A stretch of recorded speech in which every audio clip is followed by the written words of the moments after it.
भारतीय team 3 one day मैचों की सीरीज के लिए बांग्लादेश का दौरा करती है। अपने घरेलू मैदान पे बांग्लादेश के खिलाड़ियों का घमंड ठीक वैसा ही था जो कभी ना डूबने वाला जहाज टाइटैनिक का था।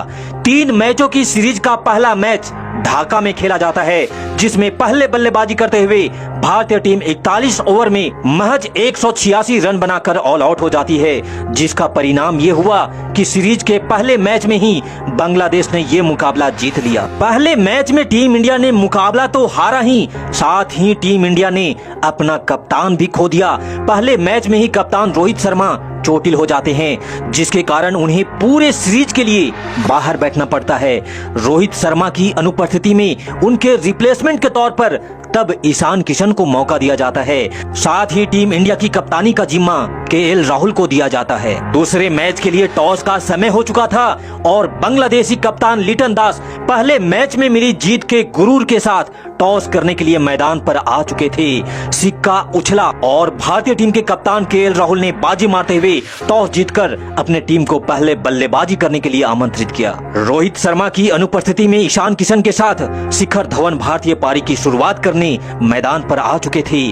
खेल शुरू हो चुका था और बांग्लादेशी खिलाड़ी बिना किसी मतलब का शोर और अपील करके भारतीय बल्लेबाजों पे दबाव बनाना चाह रहे थे। उनकी मंशा थी कि जिस तरह पहले मैच में भारत को 186 रनों पर समेट दिया गया था, ठीक उसी तरह आज भी भारतीय टीम को 150 से 200 रनों तक में रोक दिया जाए। जिस तरह से कंगारुओं को अपने घरेलू मैदान गाबा में घमंड होती थी, ठीक वैसा ही कुछ घमंड और गुरूर बांग्लादेशियों को उनके मैदान चट्टोग्राम में रहती थी, जिसकी वजह थी पिछले 5 सालों का दिल दहला देने वाला वो रिकॉर्ड। क्योंकि पिछले 5 सालों में बांग्लादेश इस मैदान पे कोई भी मैच नहीं हारा था और उन्होंने पाकिस्तान, न्यूजीलैंड और ऑस्ट्रेलिया जैसी मजबूत टीमों को इसी मैदान पे हार के मजे चखाए थे। लेकिन शायद उनके जहन में इस बात का अंदाजा भी नहीं होगा कि मात्र 21 साल का एक भारतीय शेर उनके बने बनाए साम्राज्य को आज तबाह और बर्बाद करने आया है। लेकिन इसी बीच भारतीय टीम को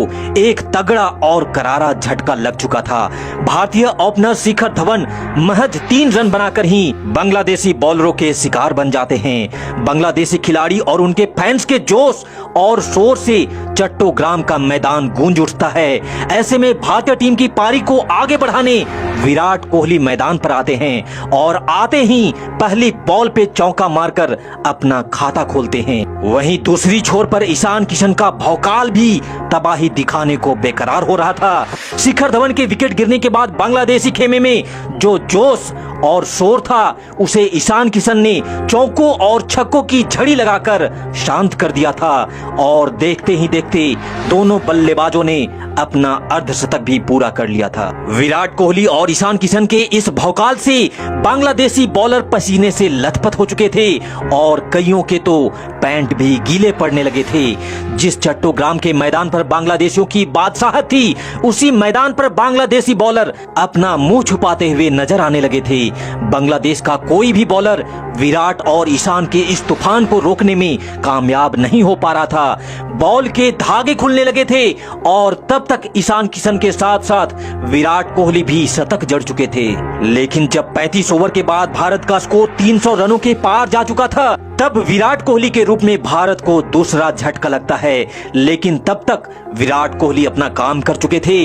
विराट कोहली ने 91 बॉल पे 113 रनों की शानदार पारी खेली। विराट तो आउट होकर पवेलियन जा चुके थे, लेकिन दूसरी तरफ ईशान का बल्ला आज रुकने का नाम नहीं ले रहा था और देखते ही देखते ईशान किशन ने 200 रन भी पूरे कर लिए।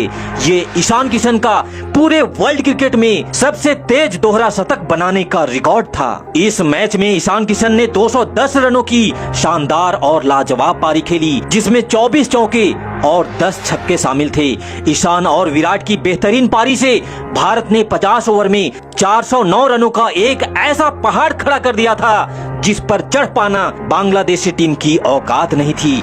जवाबी कार्रवाई में बांग्लादेश की पूरी टीम मात्र 182 रनों पर ही ऑल आउट हो गई और भारत ने 227 रनों से इस मुकाबले को जीत